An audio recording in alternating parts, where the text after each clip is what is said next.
Hello, everyone. This is Brianna Miko. Hope all is well. I'm Ava Adams. And I'm Tessa Stevens, and thanks for joining us.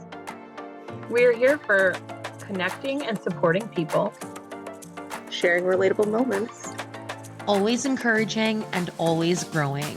We're practically. social work. Hello, everyone. Welcome back to Practically Social Work. Today's episode, we're going to be talking about social work. For anyone who doesn't know, it's Social Work Month.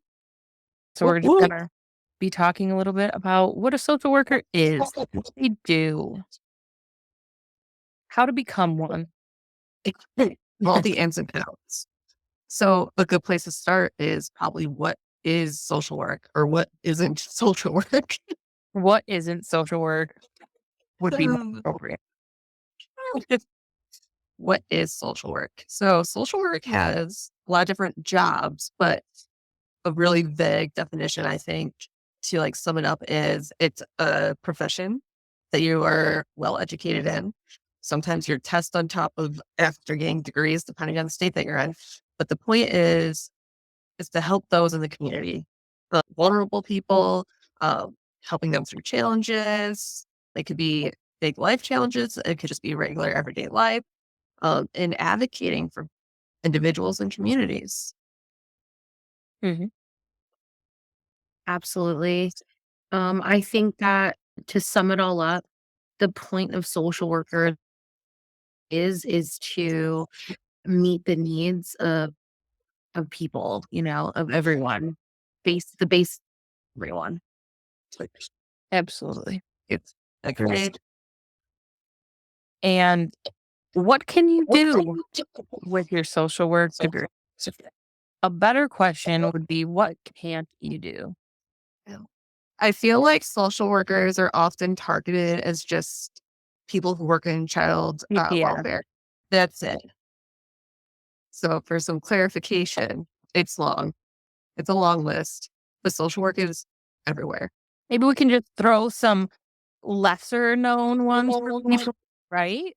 Sure. Like, do people know that your therapist, your counselor could possibly be a social worker? I think most recent stat was about 75% of therapists in America are social workers. I have a fun one, and this is kind of a dark story, but I recently went on a cruise to the Bahamas. It was a work trip, so we brought 5 individuals with special needs to the Bahamas. It was really fun, and during one of the excursions, you have to wait in like your little like the people take your tickets anyway. And so we're waiting to start, and all of the other cruise ships are lined up, and we can see in front of us is the Carnival. They have a fleet of boats. This was the Carnival, whatever, because I don't remember the name of it. But as we were waiting for our excursion, about 10 security guards came off the boat, and they wheeled out a stretcher with a red cloth over on the stretcher. We came to the conclusion this was a dead body. We were removing a dead body from the boat. And I got to thinking, oh my gosh, there's got to be a social worker here now, because this person has loved ones. I'm sure that this person was not alone on this cruise ship. A social worker, that was the first thing I thought of. So I Googled it. And there are absolutely social workers on cruise ship. Ooh, Ava's like, I know what my job's going to be. So, you know what? I'm just going to house up private practice, and I'm going to live on a boat. You'll be like, bye, honey. Bye, sweetie. Mommy's going for work. See you in a month, guys. But the point is, there are lots of jobs within social work. There's mental health. There are medical ones. So places like dialysis, hospitals, pediatrics, they have social workers.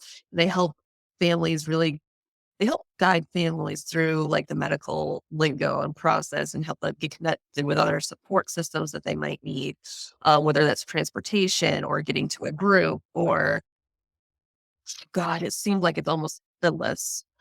Sometimes long-term care too, nursing homes. Yeah. And like that leads into hospice social work is, for long-term care, oftentimes there's also the hospice beds right alongside. The social work is divided up into 3 different groups.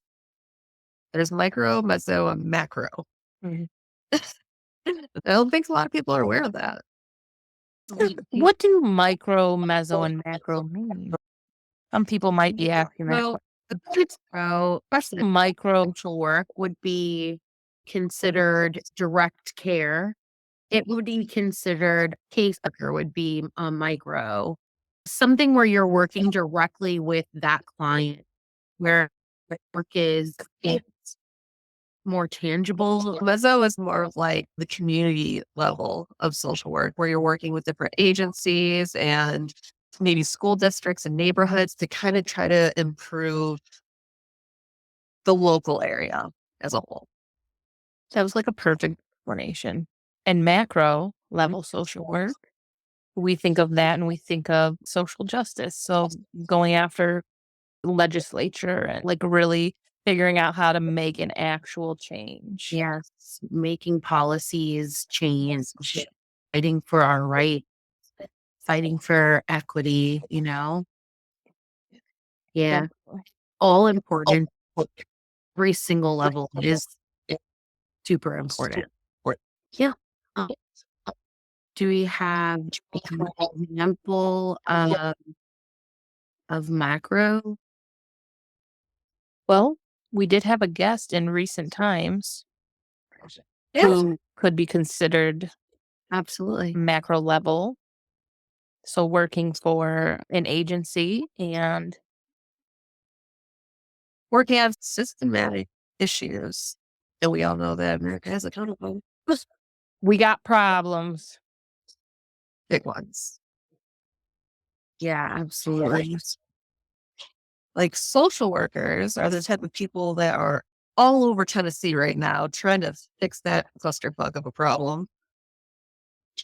Oh boy, Tennessee. Well, you're making Texas look real good. So why social work? That's a great question.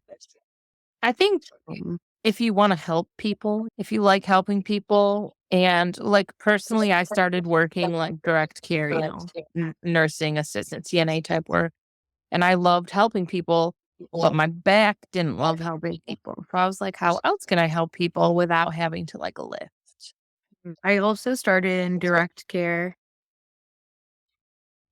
and I felt fulfilled and I would go home and feel good. I thought it was important to make changes in these people's lives. There are so many improvements that can be made. How else can I help them? More work to change them on a meso and a macro level. Well said. But Who is good for it and who isn't? why did you want to be a social worker, Tessa? Because I know that you. Well, I mean, social work for me, it was always my long-term goal to get my master's in social work, my bachelor's in human development, as I was exposed to a lot of different fields. And then I went into the fields and, I had a lot of my own issues growing up and health concerns. And I think I kind of wanted to almost be like a social worker I wish I had when I was younger. It just took me a while to get here. We're happy to have you. Who is good for it and who isn't? Well, we run into folks in our very own class that I'm like, what are you doing here? There are an alarming amount of people who lack empathy, and lack, I want to say, compassion. Right. And whatever opposite of being judgmental is.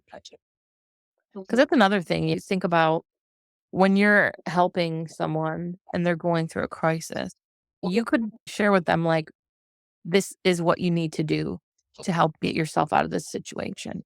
And they might not do it. And in your head, you're like, if you did what I said, you'd be in a better spot. I see it all the time in domestic violence, the women go back and it's really easy to feel angry or judgmental of them. Why would they go back to that? But like for me, I just see the bigger picture. And I think that's important as a social worker to see the bigger picture.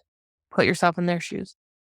So I was talking to a cop the other day, and he was telling me a story about a man that kept coming back, recidivism, so they can give it a title. Kept coming back to jail, for one thing or another, robbery, aggravated assault, so things. And he kept arguing, we need people in the social work field that are going to be like, well, why does more feel like you have to do these things? Like, look at what's really going on. Is it the community that he's in? Is he, is it? Usually people don't rob unless they're desperate, Right? Was he hungry? Did he need food? Absolutely. And now he has food insecurity? Like, Drugs are another crime of poverty. Bringing up these points, you have to have a more well-rounded perspective.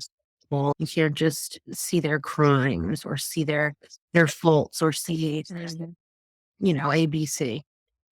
Yeah, right. I think as far as like who's good for the job and who's not, you have to be empathetic, but you also have to be really strong because you're going to be exposed to a lot of things. And secondhand post-traumatic stress is real. You got to know how to take care of yourself when you go into this field. boundary. Yeah, that's a great point. So values and ethics, that is a huge part of social work. When we're in school, we are taught a certain code of ethics that we go by, and we often try to apply those to whatever case or situation that we might be working on. Any school that is accredited goes by NASW ethics. Yeah, so any accredited school has to use the values and ethics within NASW.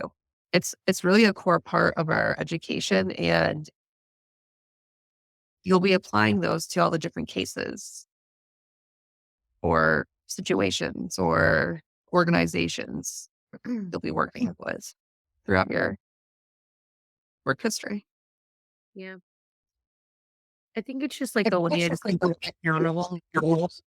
Well, I mean, I think it's wise. I mean, when you think about it, like doctors have their like codes, and it's a common thing to have.